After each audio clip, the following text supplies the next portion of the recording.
Hello friends, എല്ലാവർക്കും നമസ്കാരം. നമ്മുടെ ഇഷ്ടപരമ്പരയുടെ ഇന്നത്തെ പുതുപുത്തൻ വിശേഷങ്ങളിലേക്ക് ഏവർക്കും സ്വാഗതം. അങ്ങനെ നമ്മുടെ കാവേരി പൊടിയരിക്കഞ്ഞിയൊക്കെ ഉണ്ടാക്കിക്കൊണ്ട് നിളയുടെ അടുത്തേക്ക് ചെല്ലുക. മോളെ നിളെ, നീ ഈ പൊടിയരിക്കഞ്ഞി അങ്ങ് കുടിച്ചേ, നിനക്ക് മരുന്ന് കഴിക്കാനുള്ളതല്ലേ, പനിയൊക്കെ മാറണ്ടേ, സ്കൂളിൽ പോയി തുടങ്ങണ്ടേ എന്നൊക്കെ ചോദിക്കുക. വേണ്ട ചേച്ചി, എനിക്ക് ഒട്ടും വിശക്കുന്നില്ല, പ്ലീസ് ചേച്ചി നിർബന്ധിക്കല്ലേ എന്ന് പറയാം.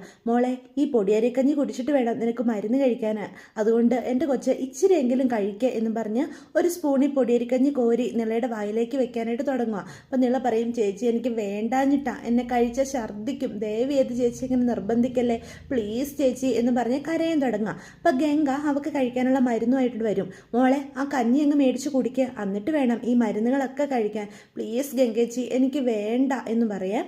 അപ്പം അച്ചമ്മ അങ്ങോട്ട് വരിക. എന്താ ഇവിടെ ഒരു വാശി എന്ന് നിളയോട് ചോദിക്കും.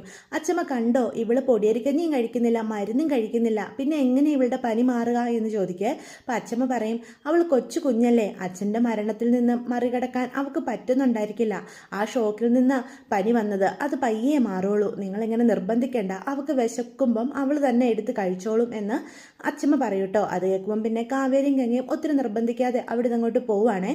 ഇതേ സമയം രണ്ട് ഉദ്യോഗസ്ഥർ നമ്മുടെ സ്നേഹതീരത്തിൻ്റെ പടിക്കൽ വന്ന് നിൽക്കുക.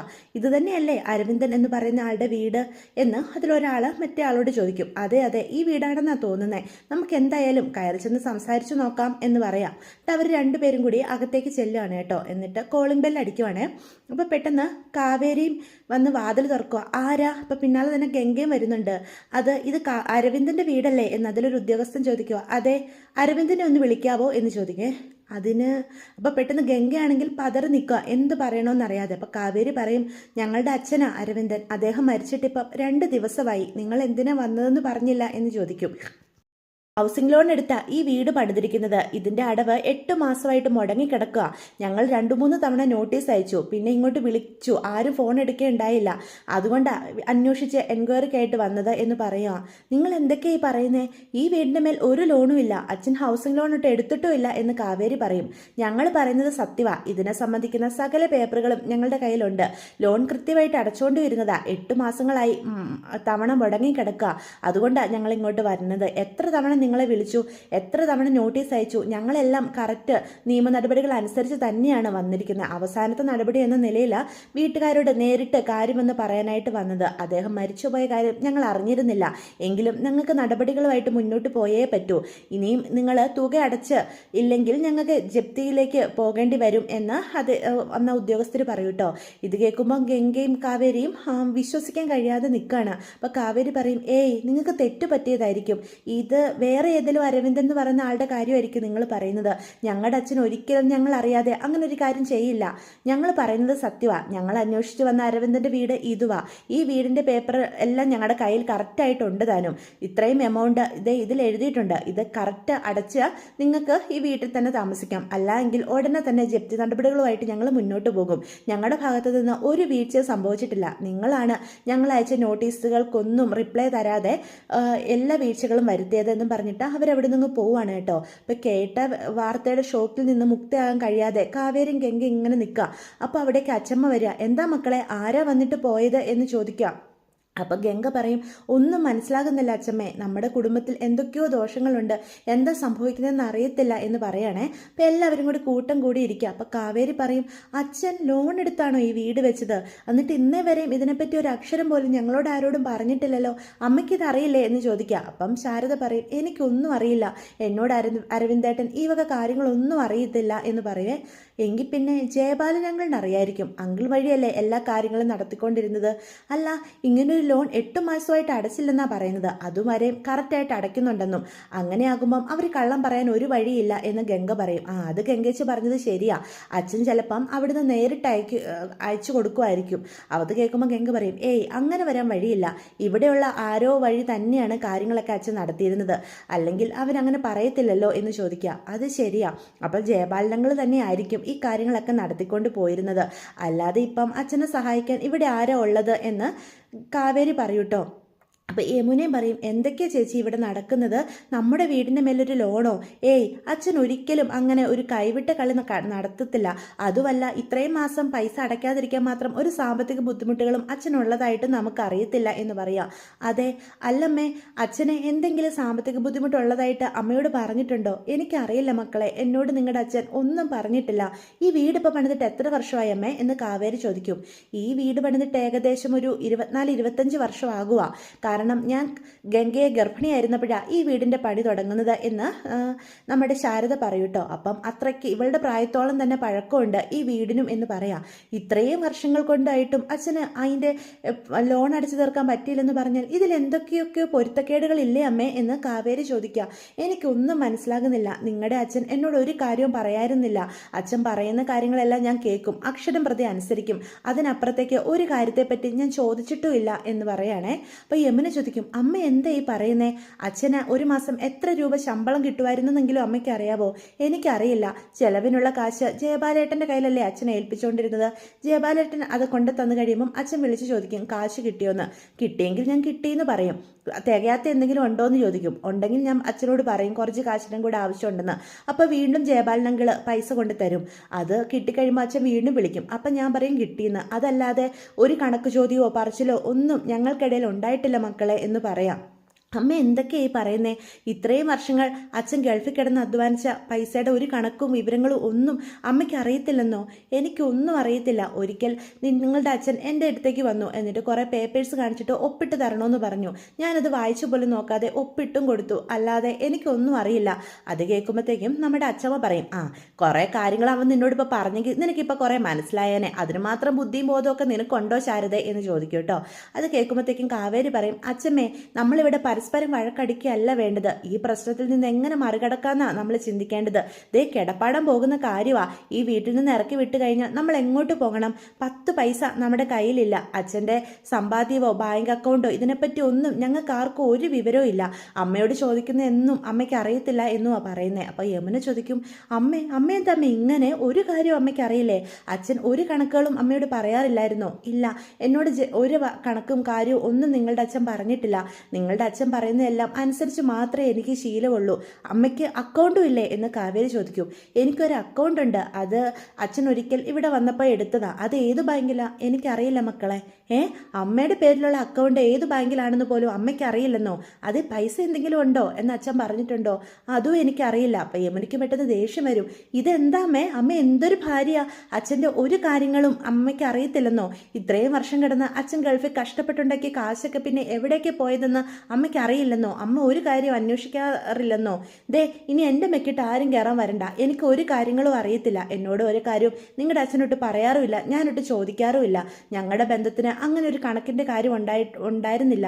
അതുകൊണ്ട് തന്നെ പരസ്പരം ഒരു കണക്കുകളും ഞങ്ങൾ പറയാറുമില്ലായിരുന്നു എന്ന് പറയാം. അപ്പോൾ ഇത് കേൾക്കുമ്പോഴത്തേക്കും മക്കൾ പരസ്പരം അന്തം വിട്ട് നോക്കുവാണേ. അച്ഛൻ്റെ ഒരു കാര്യങ്ങളും അമ്മയ്ക്ക് അറിയത്തില്ല എന്നുള്ളൊരു കാര്യം അവരിപ്പോഴാട്ടോ അറിയുന്നത്. അത് കേൾക്കുമ്പോൾ കാവേരി പറയും, ഇനിയിപ്പോൾ അമ്മയോട് കൂടുതൽ ചോദ്യം ചെയ്തിട്ട് കാര്യമൊന്നുമില്ല ഗംഗച്ചി, അമ്മയ്ക്കൊന്നും അറിയില്ല. നമുക്ക് എന്തായാലും ഇതിനെപ്പറ്റി ബാങ്കിൽ തന്നെ പോയി അന്വേഷിക്കാം. അപ്പോൾ ഗംഗ പറയും, ഇല്ല, ജയപാലനങ്ങളല്ലേ ഈ കുടുംബത്തിലെ എല്ലാ കാര്യങ്ങളും നോക്കിക്കൊണ്ടിരുന്നത്. നമുക്ക് ജയപാലനങ്ങളിനെ ഒന്ന് വിളിച്ച് ചോദിച്ചാലോ എന്ന് പറയാം. അപ്പോൾ കാവേരി ആണെങ്കിൽ പെട്ടെന്ന് തന്നെ ജയപാലനെ വിളിക്കുകയാണ് കേട്ടോ. അപ്പോൾ കാവേരിയുടെ ഫോൺ വരുമ്പം തന്നെ ജയപാലൻ എന്ത് മറുപടി പറയണമെന്ന് ഒഴിഞ്ഞു മാറാനുള്ള രീതിയിൽ നിൽക്കുവാണേ. എന്താ മോളെ വിളിച്ചത്? അല്ലെങ്കിൽ ഇവിടുന്ന് ബാങ്കിൽ നിന്ന് ആൾക്കാരൊക്കെ വന്നു ലോൺ എടുത്തിട്ടുണ്ടെന്നോ അടച്ചിട്ടില്ലെന്നോ ഒക്കെ പറയുന്നു. ഞങ്ങൾക്കൊന്നും മനസ്സിലാകുന്നില്ല. അച്ഛൻ അങ്കിളിനോട് വല്ലതും പറഞ്ഞിട്ടുണ്ടായിരുന്നോ? എന്തോ എനിക്ക് കേൾക്കത്തില്ലല്ലോ കാവേരി മോളെ. ഞാനേ കുറച്ച് ദൂരെ ഇവിടെ ഒരു അമ്പലത്തിൽ വന്നതാ ദർശനത്തിന് വേണ്ടിയിട്ടേ. ഇവിടെ ക്യൂ നിൽക്കുക, കേൾക്കുന്നില്ല. എന്നാൽ ശരി മോളെ, ഞാൻ വന്നിട്ട് വിളിക്കാം എന്ന് പറഞ്ഞ് ഫോൺ കട്ട് ചെയ്യും കേട്ടോ. അപ്പം ഗംഗ ചോദിക്കും, എന്തായി ജയപാലനങ്ങൾ എന്താ പറഞ്ഞ കാവേരി? എനിക്കൊന്നും മനസ്സിലാകുന്നില്ല ചേച്ചി. ജയപാലനങ്ങൾ ഇവിടെ ഇല്ലെന്നാ പറയുന്നത്. അവരേതോ അമ്പല ദർശനത്തിന് പോയതാണെന്ന്. ഞാൻ സംസാരിച്ചതൊന്നും കേൾക്കത്തില്ലെന്ന്. അപ്പം പെട്ടെന്ന് ജയപാലൻ്റെ ഭാര്യ അടുത്തേക്ക് വരാം.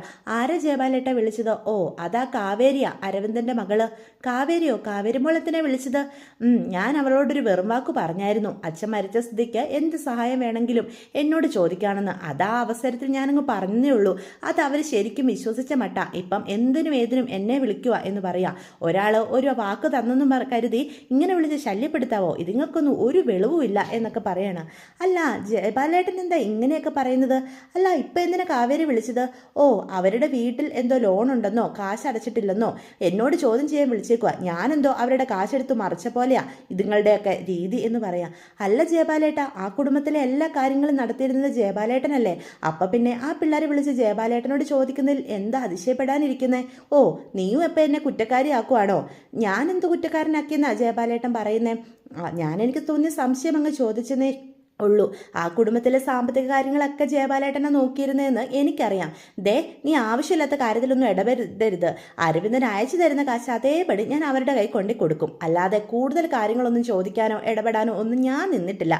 ദേ, നീയും ഇങ്ങനെ എന്നെ സംശയത്തോടെ നോക്കരുത്. നീ വീട്ടിലുള്ളവർ തന്നെ എന്നെ ഇങ്ങനെ സംശയിച്ചു കഴിഞ്ഞാൽ നാട്ടുകാരുടെ മുന്നിലും അരവിന്ദൻ്റെ കാശ് അടിച്ചു മാട്ടിയ ഒരു കള്ളൻ എന്ന ഇമേജ് ആയിരിക്കില്ലേ എനിക്ക് ഉണ്ടാകാൻ പോകുന്നത്. അതെന്തായാലും ഞാൻ സമ്മതിച്ചു തരാൻ ഉദ്ദേശിക്കുന്നില്ല. ഞാൻ സത്യസന്ധനായിട്ടാണ് അരവിന്ദൻ്റെ കൂടെ നിന്നിട്ടുള്ളത്. അതെനിക്ക് ആരുടെ മുന്നിൽ തെളിയിക്കാനും ഒരു മടിയില്ല. ഞാനത് തെളിയിക്കുകയും ചെയ്യും. എൻ്റെ പൊന്ന് ജയപാലേട്ട, എനിക്ക് നിങ്ങളെ ഒരു സംശയമില്ല. എൻ്റെ മനസ്സിൽ തോന്നിയൊരു കാര്യം ഞാൻ അങ്ങ് ചോദിച്ചെന്നേ ഉള്ളൂ. നിങ്ങളതിന് ഇതുമാത്രം കിടന്ന് ദേഷ്യപ്പെടാനിരിക്കുന്ന എന്താ? നിങ്ങൾ ആരെ വേണേലും എന്ത് വേണേലും തെളിയിക്കോ രക്ഷിക്കോ എന്താന്ന് വെച്ചാൽ ചെയ്ത് എന്നെ വെറുതെ വിട്ടേക്ക് എന്ന് ജയപാലൻ്റെ ഭാര്യ അപ്പോൾ പറയൂട്ടോ. ഇതെങ്ങനെ ഡീൽ ചെയ്യണമെന്ന് എനിക്കറിയാം. ഇതങ്ങനെ വളം വെച്ച് കൊടുക്കാൻ പറ്റില്ല.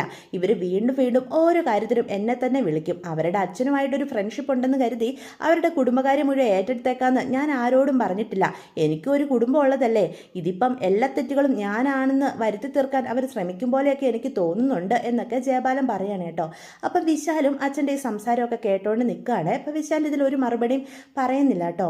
അപ്പം ആകെ സങ്കടപ്പെട്ട് നിൽക്കുകയാണ് നമ്മുടെ സ്നേഹതീരത്തെല്ലാവരും.